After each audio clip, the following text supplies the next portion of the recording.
¿Han trabajado o hay algo que ustedes consideren que funcione como una especie de técnica en la que podamos transmitir este concepto de educación ambiental a la gente? O sea, de pasar de la cuestión de dinámicas, de simple, no sé, separar la basura, a pasar ya a una concientización real, algo que en realidad ustedes consideren que funcione. Mira, hace aproximadamente 3 semanas me tocó estar como jurado del Premio al Mérito Ecológico y me tocó la categoría social, la categoría no formal, perdón. Y le dimos el premio a un grupo absolutamente desconocido en el medio de la educación ambiental porque tenía una propuesta que no es nueva, pero que ellos han podido echar a andar, sobre todo en Oaxaca, Veracruz y Chiapas. En este sentido, lo que les importa es construir un actor social, es decir, un sujeto capaz de una interlocución con otros actores de la sociedad, pero que esa interlocución está fundamentada en el conocimiento concreto y además amoroso de su entorno.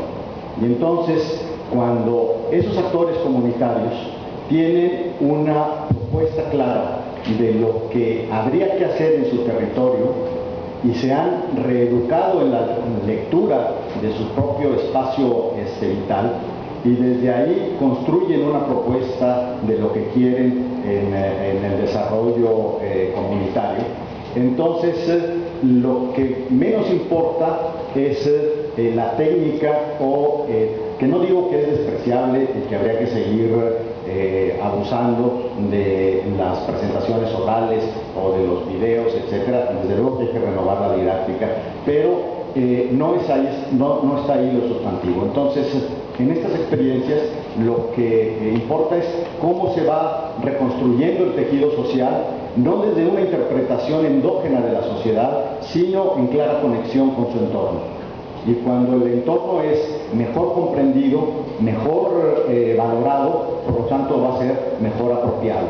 Y desde ese discurso, entonces, la interlocución con el Estado, con las universidades, con los partidos políticos, tiene un nivel de madurez absolutamente distinto. Y a eso le podemos llamar un proceso de educación ambiental, donde la comunidad se reeduca en función de su propio entendimiento de la realidad, y en la interlocución reeduca a otros para hacer valer lo que ellos consideren pertinente. Y esto, que aparentemente resulta fácil en la explicación, implica procesos sociales muy complejos, porque la presencia del proyecto civilizatorio predominante se ha ido arraigando en prácticamente todos los rincones, no solamente de la sociedad, sino del individuo. Y creo que ese es el tipo de educación ambiental al que debemos aspirar, ¿sí? Con mucha frecuencia se dice: ¿para qué queremos amas de casa, madres de familia, que cada vez que salgan de una habitación apaguen la luz, que tengan muy bien separados los residuos, que ya hayan cambiado las bombillas incandescentes por bombillas ahorradoras, y que no tengan espacios de articulación social que les permitan hacer valer sus propias demandas como un actor social importante? Y entonces siguen en planos de subordinación familiar, de subordinación política, pero tienen estos comportamientos que, en términos de la envergadura de la problemática, pues resultan importantes, pero para nada necesariamente trascendentes, ¿no?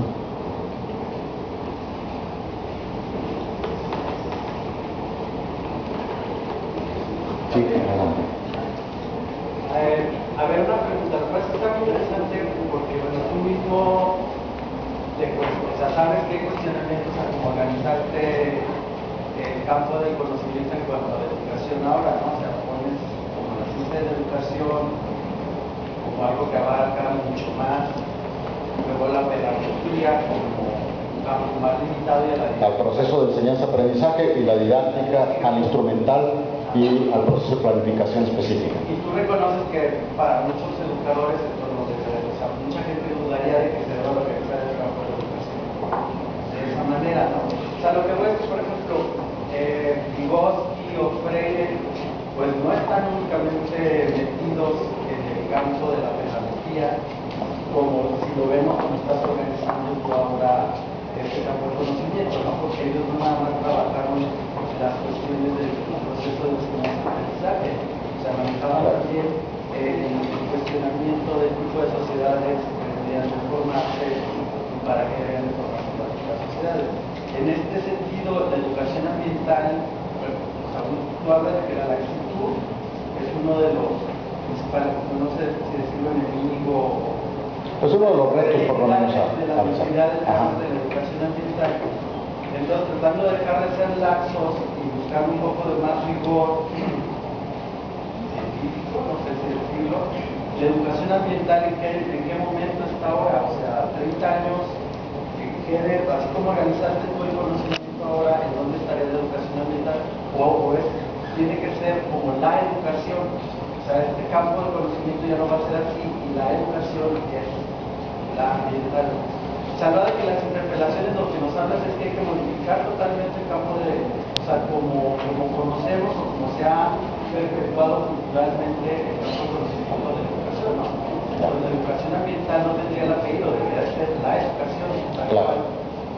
Sí, bueno, sobre lo primero, estas coincidencias, intersecciones con otras líneas de pensamiento, no lo planteé solamente en el nivel de la pedagogía, sino que lo puse incluso antes de lo educativo, porque creo que atraviesan los tres. Y aquí cualquier amante de Vygotsky, que debe de haber muchos, o de Paulo Freire, me crucificaría si digo que sus planteamientos son exclusivamente en el terreno de la pedagogía, visto así. Entonces, sí está claro que la interlocución es en los tres niveles. ¿Dónde está la educación ambiental? Creo que es muy difícil ponerle un GPS y ubicarla en un lugar específico. Sin embargo, sí hay ciertos síntomas que hablan de que en la medida en la que va cobrando mayor dramatismo el deterioro ecológico, en esa medida también está cobrando mayor relevancia y visibilidad pública la educación ambiental. Ejemplos hay muchos y te pongo solamente uno. El COMI, el Comité, es el Consejo Mexicano de Investigación Educativa, hasta hace 2 años reconoce ya como una mesa temática en la forma en que organiza sus investigaciones y los congresos nacionales a la educación ambiental. Antes no la consideraba ni con la seriedad, ni la sustancia, ni el planteamiento suficientemente diferenciado para darle cabida. Y esto no solo está pasando en México, sino que está pasando sobre todo en Brasil, en Colombia, en donde el proceso de crecimiento de la educación ambiental se viene dando a pesar de los altibajos, no es una línea totalmente ascendente. Entonces, yo diría que está en la etapa de dejar de ser un campo emergente para pasar a ser un campo en incipiente consolidación, y que además está ya siendo reconocida como una línea de interlocución a otras áreas de las ciencias de la educación, cosa que no se daba y que era totalmente despreciable. Ahora, parte sustantiva, no es la ideal, pero sí por lo menos tiene un peso importante de la reforma curricular que se está dando en el país, tiene como uno de sus elementos la incorporación de lo ambiental en forma mucho más sistemática. Y esto no es producto de 2 o 3 que estén metidos en el ajo de las decisiones, sino que es la demanda y la propia proyección de un movimiento que se ha venido dando en las últimas 2 décadas con mucha mayor intensidad. Desde luego que a la hora de los balances es difícil dar una ubicación precisa, porque nosotros mismos, el propio gremio, hay días en que nos gana el optimismo y decimos vamos más o menos en la línea deseada, y otras en las que decimos esto va en proceso de extinción. Entonces depende hasta de los estados de ánimo con los que se haga la lectura, pero yo creo que se está dando un espacio provisorio de reflexión y que desde luego el escenario ideal es cuando la educación no tenga que llevar el apellido ambiental, sino que esté suficientemente ahí constituido, inserto, integrado, para no darle este carácter de especificidad, pero para eso me parece que todavía va a faltar un rato. Muchas gracias, doctor. Debido al tiempo, ya dejamos las preguntas porque sigue nuestro próximo ponente, entonces le damos un aplauso